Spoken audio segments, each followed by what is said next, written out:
Salut à tous. On nous explique que nous sommes dans des conditions d'une révolution. Nous sommes dans un état d'insurrection. Que le peuple français va se soulever par ce mouvement des Gilets jaunes. On essaye de nous expliquer que ce mouvement est spontané, issu de la colère profonde.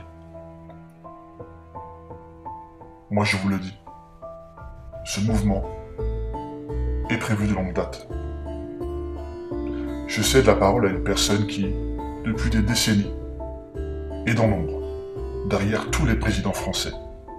Nous espérons une sorte de raz-de-marée pour que le système saute à l'intérieur de ces institutions. Pour qu'il saute et que qui que ce soit, qui soit le prochain président, il applique ce programme ou un programme aussi ambitieux. Nous espérons ce raz-de-marée. Pourquoi on l'espère? Parce qu'aujourd'hui, on voit bien, les Français demandent un programme ambitieux et ils ne veulent pas des candidats en place. Ils ne veulent pas des candidats, ils veulent un programme.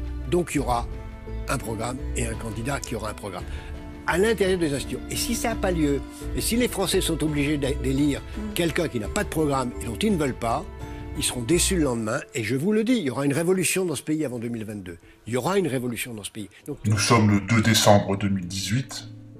La vidéo que vous venez de voir, Jacques Attali s'exprimait en 2016.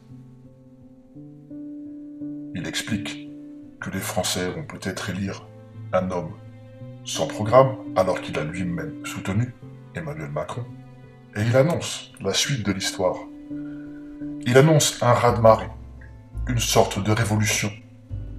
Alors, voyez bien, c'est devant vous. Ces prophètes de mauvais augure nous annoncent à l'avance leur agenda. Il est évident que ce mouvement des Gilets jaunes était prévisible, voire même pire, a été fabriqué. Et le discours que vous venez d'entendre de Jacques Attali s'inscrit parfaitement dans la logique du ordo ab chaos, que ce mouvement des Gilets jaunes va grossir, va se radicaliser, jusqu'à devenir peut-être une révolution fomentée. Ce serait pas la première en France. Mais à coup sûr, elle est programmée, si elle a lieu. Et ce sont toujours les mêmes qui vont tirer les marrons du feu.